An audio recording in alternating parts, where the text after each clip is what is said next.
50 ming so'm narx qo'yilgani poyma-poy bo'lib qolgan yoki sifatsiz.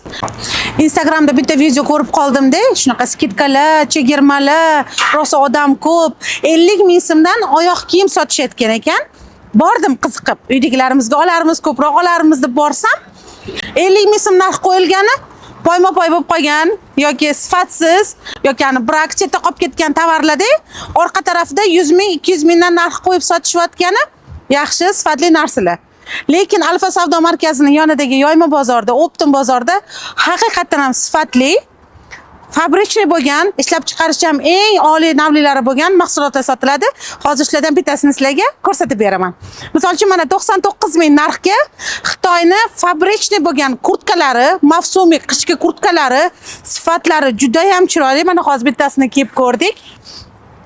Ichlari двухсторонный bo'lgan, mana shunaqa uzungina bo'lgan.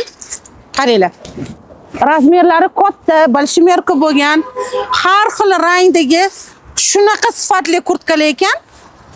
Sizlar ham shoshilinglar. Manzilimiz Abu Sahiy bozorining ro'parasida Alfa savdo markazi 11 qavatli baland binoni tagida joylashgan. Shoshilinglar.